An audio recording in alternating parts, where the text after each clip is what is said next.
Tokyo. President Trump was reciting the sort of rote praise that leaders of allied nations heap on one another when he suddenly cut himself off during a joint news conference Monday with Japanese Prime Minister Shinzo Abe. The Japanese people are thriving, your cities are vibrant, and you've built one of the world's most powerful economies, Trump said, before looking up from his prepared remarks. Turning his head to face Abe next to him, Trump ad-libbed, "I don't know if it's as good as ours. I think not, okay." He emphasized the okay by drawing it out leadingly as a parent might with a child. "And we're going to try to keep it that way," Trump added, "for good measure. But you'll be second." Abe, listening to an interpreter through an earpiece, smiled and remained silent. But his face betrayed a touch of uncertainty as the U.S. leader returned to his script. After the Japanese government had rolled out the red carpet for Trump and his family for 2 days, the patron was being patronized. It is becoming a familiar theme for Abe.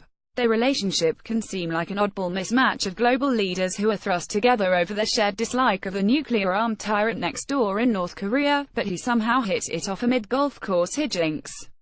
Since Trump took office, Abe has been his most consistent suitor, courting him with luxurious gifts, a $3,800 gold-plated driver and constant attention, numerous phone calls and a personal visit to the White House and Trump's Mar-a-Lago resort in Florida.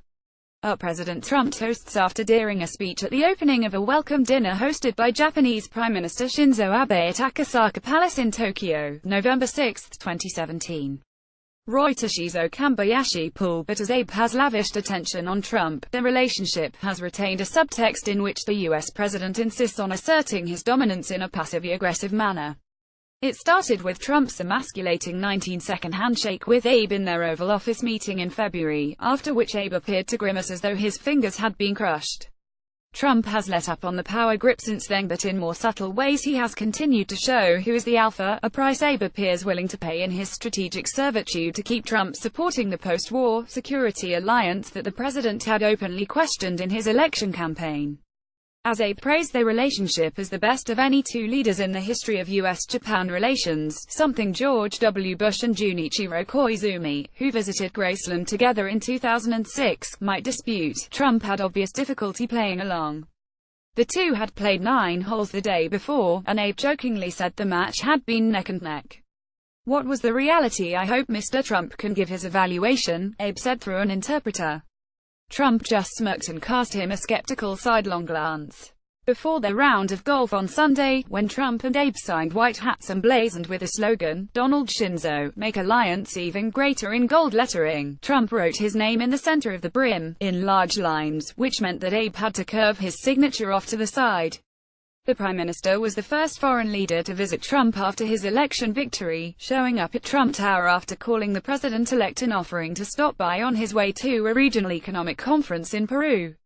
At that meeting, attended by Trump's daughter, Ivanka, and her husband, Jared Kushner, now a senior White House advisor, Abe presented Trump with a golf club and suggested they play around together.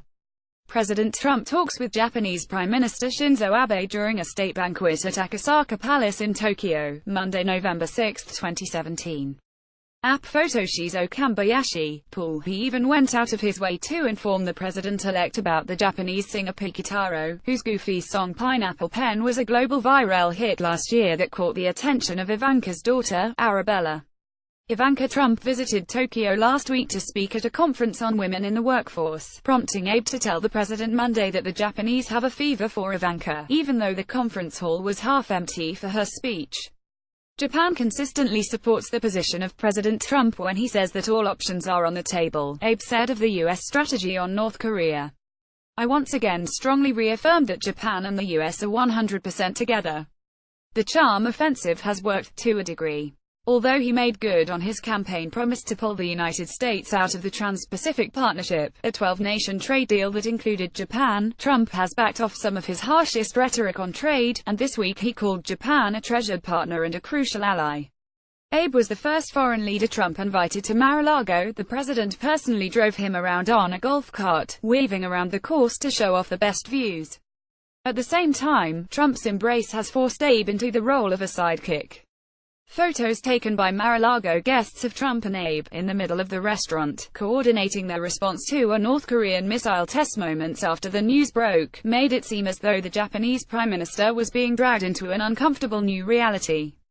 At the news conference Monday, a reporter asked Abe about his message to Trump regarding largely pacifist Japan's role in its self-defense, amid reports that Trump was disappointed that the Japanese self-defense forces did not shoot down a North Korean test missile. Before Abe could answer, Trump pulled rank and cut in. "If I could just take a piece of the Prime Minister's answer, he will shoot them out of the sky when he completes the purchase of lots of additional military equipment from the United States," Trump declared. Abe has found himself in an undeniably better position than South Korean President Moon Jae-in, who has not bonded with Trump. There is great unease in Seoul as Trump prepares to arrive there on Tuesday. Yet some Japanese analysts have questioned whether Abe has tied himself too tightly to a mercurial president who tends to cycle through close aides, abruptly banishing those once thought to be in favor. As one former Asia policy aide in the Obama administration put it last week, Abe could wake up one day and find himself excommunicated by a tweet. On Monday evening, Trump and Abe, along with their wives, entered a gilded ballroom at the Akasaka Palace in the middle of Tokyo for a lavish state dinner. Abe had invited Pikataro, the pineapple pen performer. Also in attendance was Japanese golf legend Isao Aoki, 75, whom Trump praised as one of the greatest golfers he has ever watched. But as he turned his attention to Abe, Trump could not help but turn the toast into a roast.